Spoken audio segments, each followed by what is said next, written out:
గడిచిన ఎన్నికల్లో కాంగ్రెస్ పార్టీ మతం పేరుతో ఓట్లు అడిగిందని అరవింద్ ఆరోపిస్తున్నారని, కానీ ఎవరో మతం పేరిట ఓట్లు అడిగిందో అరవింద్ గుర్తుకొచ్చుకోవాలని నిజామాబాద్ జిల్లా కాంగ్రెస్ పార్టీ జిల్లా అధ్యక్షుడు మానాల మోహన్ రెడ్డి మండిపడ్డారు. ప్రతి గ్రామంలో ఐకేసీ ఆర్పీల ద్వారా మహిళలకు 300 రూపాయలు అరవింద్ ఎన్నికల్లో పంచాడని, దానిని కాంగ్రెస్ పార్టీ నాయకులు వీడియోలు సైతం తీశామని గుర్తు చేశారు. ఇక మతం పేరుతో కాంగ్రెస్ ఓట్లు అడిగిందని అరవింద్ చేసిన వ్యాఖ్యలపై చర్చకు రావాలంటూ మోహన్ రెడ్డి సవాల్ విసిరారు.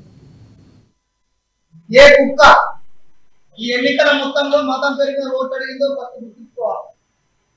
కాంగ్రెస్ పార్టీ అడిగిందా?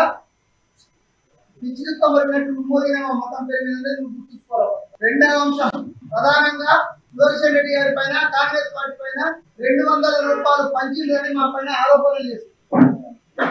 మేము పంచినామా పంచలేమని ఒక క్షణం పక్కన పెట్టారు. ఈ పార్లమెంట్ లో నేరుగా రికార్డెడ్ ఎవిడెన్స్ ఉన్నాయి. ఐకేపీ ఆర్పీల ద్వారా ప్రతి మహిళకు 300 రూపాయలు పంచింది నువ్వా కాదా? దానికి ఈ రోజు ప్రతి గ్రామంలో మా వాళ్ళు ఆర్పీల వద్ద రికార్డ్ ఎవిడెన్సెస్ తీసుకున్నారు. దాన్ని మేము త్వరలోనే